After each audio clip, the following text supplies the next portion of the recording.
Number 37, professional application. Space probes may be separated from their launchers by exploding bolts. They bolt away from one another. Suppose a 4,800 kilogram satellite uses this method to separate from the 1,500 kilogram remains of its launcher, and that 5,000 joules of kinetic energy is supplied to the two parts. What are their subsequent velocities using the frame of reference in which they were at rest before separation? All right. So, by the way, just as a aside here, I think question number 34 talks about this a little bit. All right. So the concepts in question number 34 will be applied here to 37. All right. So I'm going to go through it probably a little quicker, but please review number 34 for a little more in-depth analysis. So here we have the system, right? We have the one satellite trying to separate from its launcher. And what's going to happen essentially is that, in order to cause the separation, there's going to be an explosion that happens right here between the two, right? And that's going to send this satellite moving to the left, and then it's going to cause this launcher to move to the right. Okay.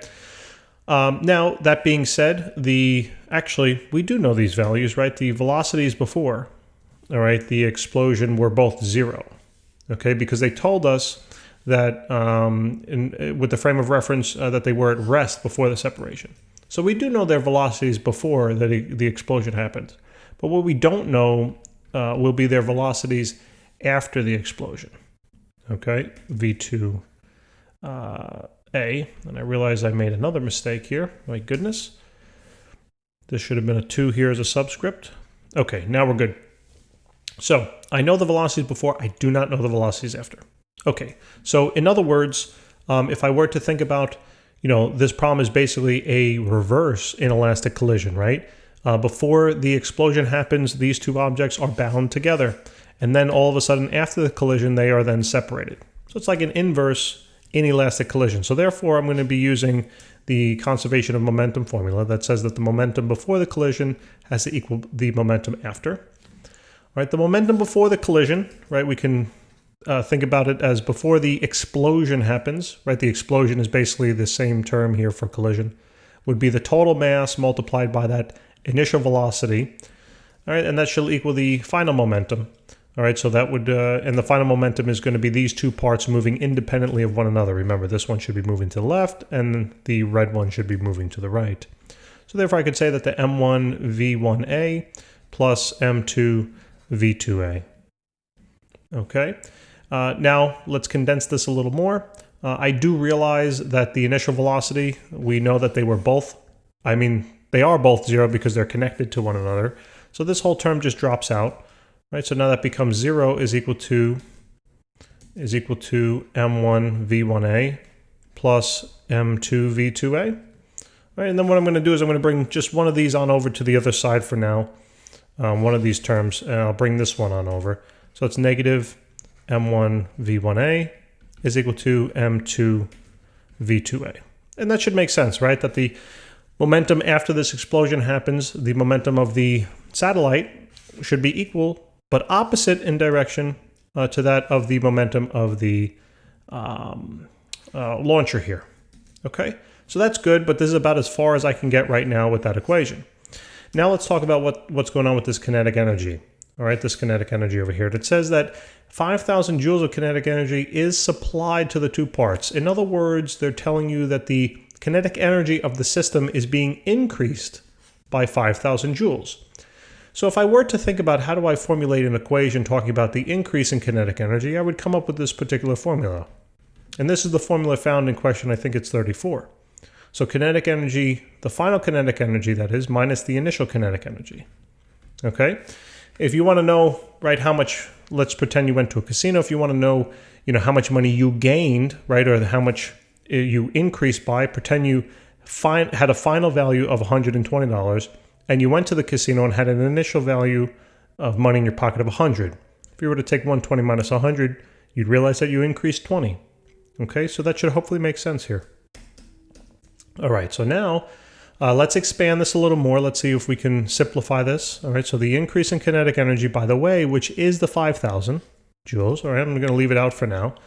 but it would be the final kinetic energy. Well, remember, the final state of the system is after the two separate. Okay, so therefore I have two objects moving. And therefore the final kinetic energy would be the summation of the kinetic energy of the satellite, which I called 1, right, over here, after, right, the explosion, plus the kinetic energy of the launcher after the explosion, all minus then the initial kinetic energy, right? And the initial, remember, the initial state is where they're both together. All right, so now let's expand this. So the kinetic energy increase, all right, would be equal to, let's expand on the kinetic energy. So remember, kinetic energy is 1/2 mv squared.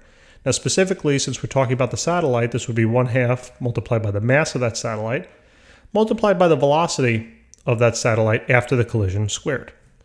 Okay, plus, same thing for number 2. So it's 1/2 the mass of the launcher multiplied by the velocity of that launcher after the collision squared, then minus, what's the initial kinetic energy of the system? Well, remember, kinetic energy, as we've seen, is a function of velocity. And what was the velocity before the explosion happened, or the collision, right?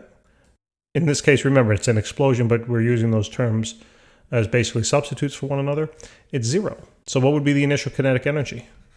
A big old whopping 0. Okay, so I'm going to leave that term on out. So this is basically now my little formula.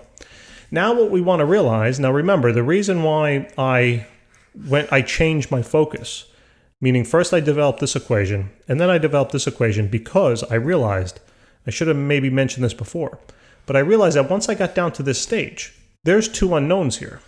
I don't know the I don't know the velocity after the collision for the satellite, and I also don't know the velocity after the collision for the, what is it? I just forgot, the launcher, right? So knowing that I don't know these two, I know I can't solve this equation. And therefore my focus changes, and now I start to think about, all right, well, maybe I got to create another equation. And I'm thinking about, well, they told me the 500 joules of kinetic energy.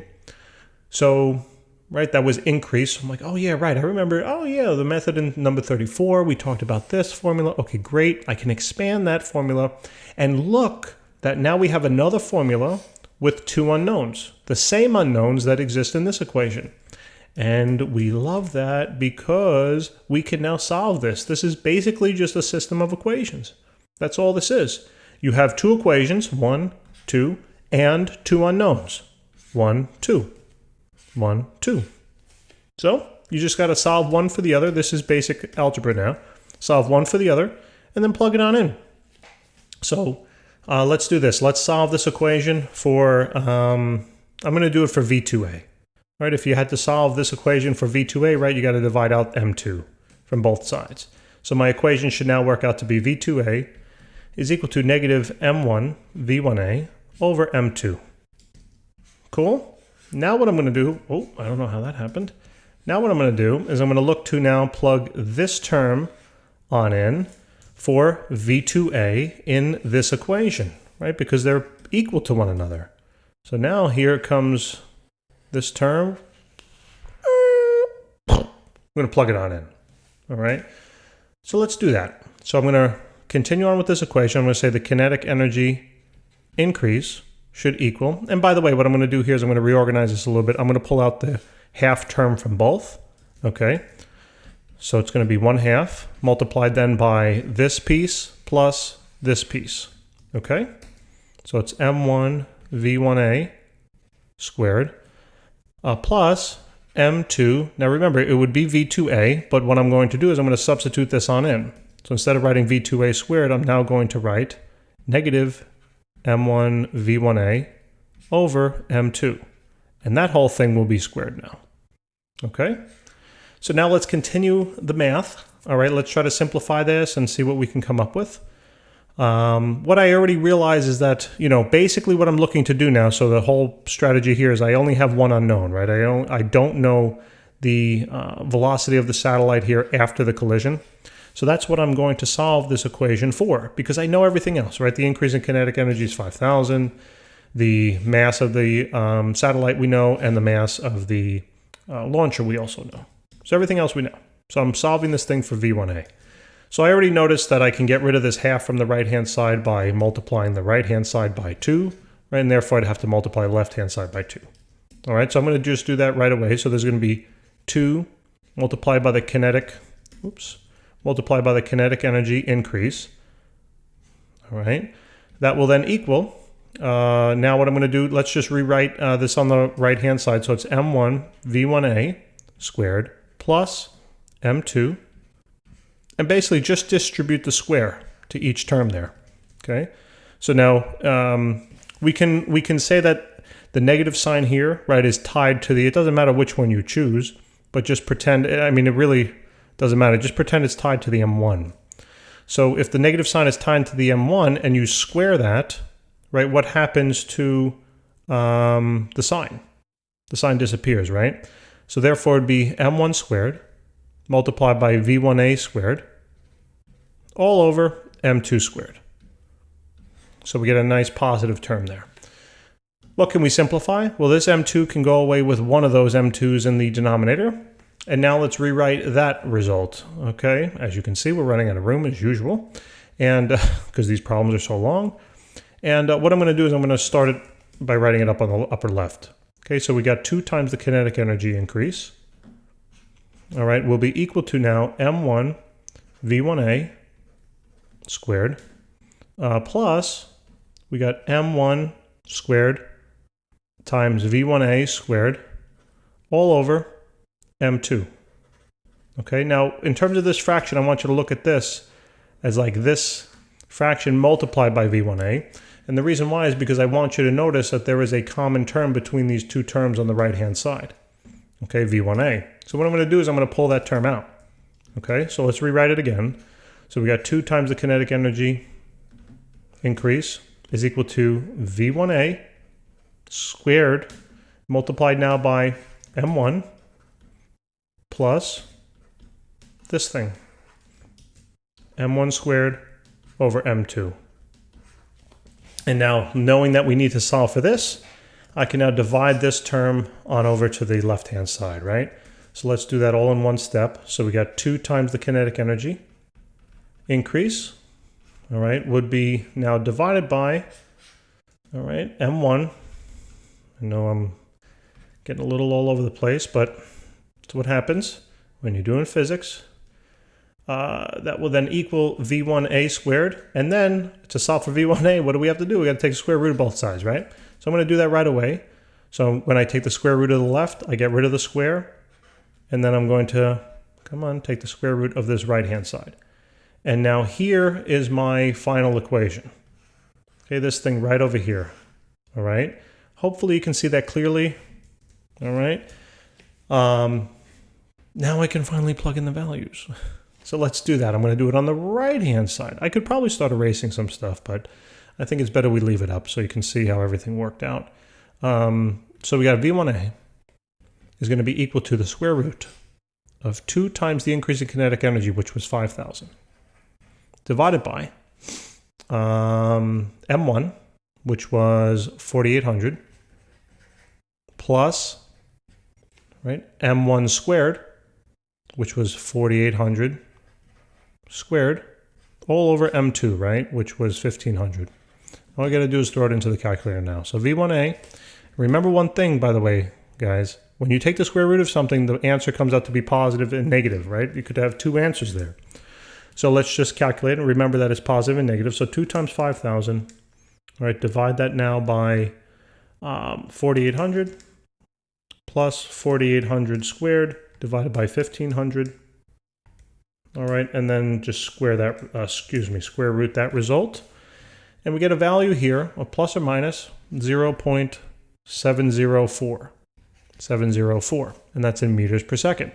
Now, which value is right? Well, think about it. The one here correlates with the satellite.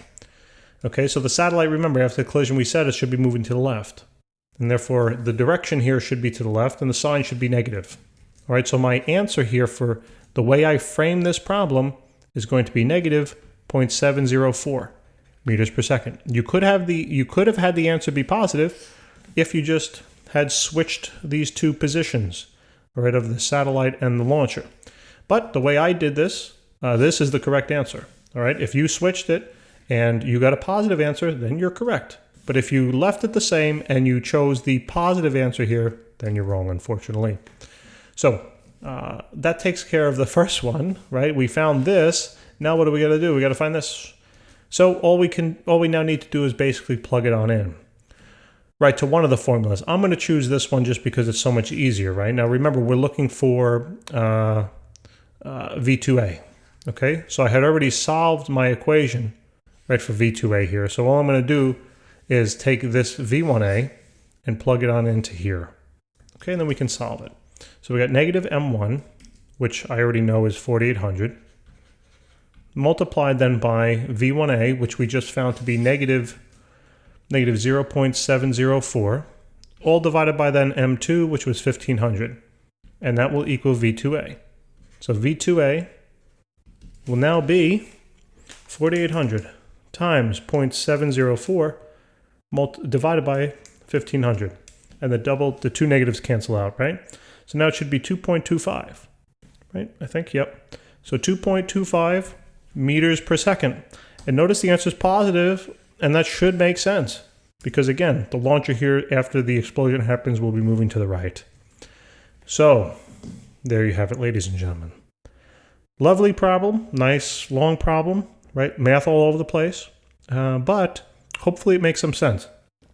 All right, so whenever you get to a place like we did here, and you're like, well, I don't know, I can't solve that, I got two unknowns, your mind should start changing gears and trying to think of, well, what other formulas can I create, maybe with the same unknowns, so that I can then do a system of equations style problem, solve one of the equations like we did here for one of the variables, and then plug it on in.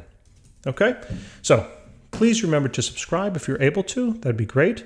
Hit that like button too. That would be awesome. And I would thank you so very much. And thank you so very much for taking the time and watching the videos. All right. I know some of them are a little long, but I'm trying to, we're definitely trying to do our best to convey the concepts. And unfortunately, some of these concepts are a little involved. But we do appreciate your viewership very much. And I hope you have a great day. Look forward to helping you out with the next question. Take care.